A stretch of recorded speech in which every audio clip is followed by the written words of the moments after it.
This is Katutura, a township in Windhoek, where over 60% of the city's population live. If you are born here, you are most likely destined to die here, meaning your chances of moving out of Katutura and creating a better life are pretty slim. That is a notion that some people are trying to change. One of such is an organization called the Physically Active Youth, or PAY. PAY was established with the aim of bridging the gap between the children of the have it and those that don't through education. Of 2 and 8. 3 times 2 plus 1, which will give us 7. The main purpose of the center is to provide after-school education. PAY is the brainchild of Mary Jane Dimbira, who not only saw the need to narrow the gap between the rich and poor, but decided to act and bring about change. My drive in staying in the Physically Active Youth program is to show that it's possible. And if it's possible by an individual, what more can we achieve as a community? I think that as communities, we're not holding our schools accountable. The schools are not holding us as communities accountable. We're not holding government accountable. And education is such an important part for a country, because how do we participate in a global economy? Tell me, how does a 17-year-old who doesn't know what 5 times 12 is participate in a global economy when we are moving to artificial intelligence? The center was established in 2003, and since then it has grown. It currently provides educational activities to about 80 children weekly. Has Ms. Bobby been teaching you Even guys though about primary education is free in Namibia, most government schools are not seen fit to create masters of success. They like cook, they cook for us. Every year, close to 53% of learners who write the National Grade 10 examination fail. Some of them end up on the streets.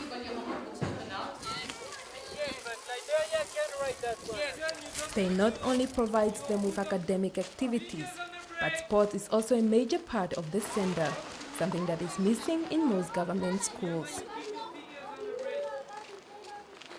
Straight, and you smile, okay? The sports program of PAY include different physical activities for various age groups. Mathematics and other subjects that are considered to be a major challenge for the elder learners are tackled head-on daily. Sophia Simon is one of the learners benefiting from this program. Sophia came to PAY in 2006, and since then her life has taken a complete U-turn.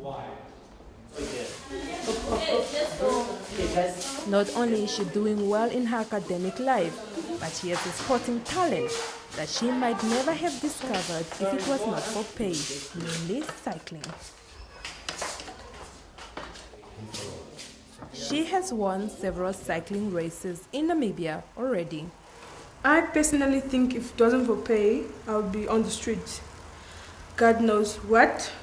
I mean, since nowadays, because there are teenage pregnancy, alcohol, drugs and alcohol abuse, and the list goes on. So I personally think I would be on the street if it wasn't for PAY. In 2008, Namibia was classified as a lower middle income country. As a result, most organizations lost their global funding. Morning, ladies. Thank you so much for doing PAY this session suffered with me. as This well. work is so trying But that did and not so stop difficult. Mary Jane. Why She are provides we okay motivational with so many speeches people to falling different through the business cracks? individuals Don't lives as a matter? way of generating Anyways, extra I income for PAY. took a deep breath, I went back, and that's said, what we're trying to maybe do in terms we are of going money. about And with her charisma and pushing caring through personality, about a lot of her guys. speeches always inspire.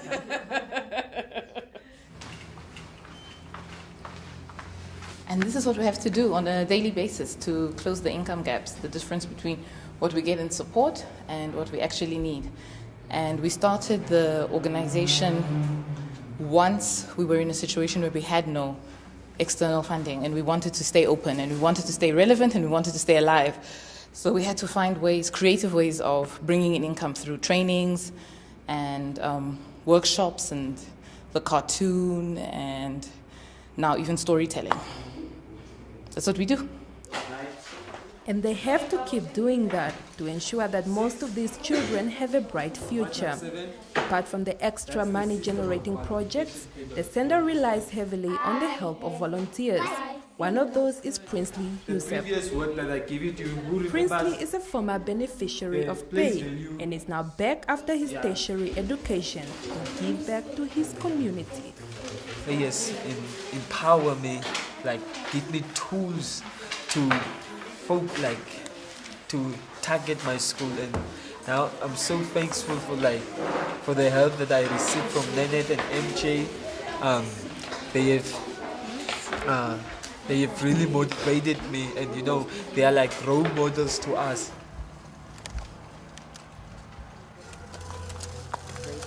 Cycling is not only fun and game for pay, as most of these young men are training hard to achieve professional standards.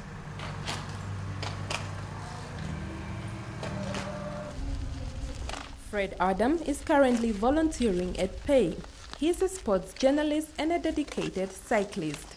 Today, he is taking some of Pay's elite cycling team through an intense training program. You warm up, and we will do 10 or 15 Ks, motor pacing. We will go progressively 30 Ks. This program is not only meant to educate, but some of the learners are hoping to make it a career.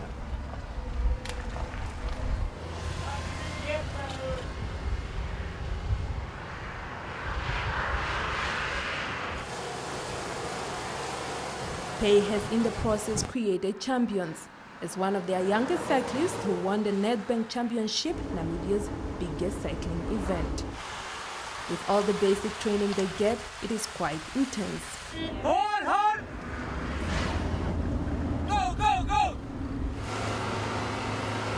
You keep your hands in the bottle of Enderbar, Milano! Through such activities, Pay is slowly narrowing the gap between the rich and the poor, providing services to young people who are physically active and well educated.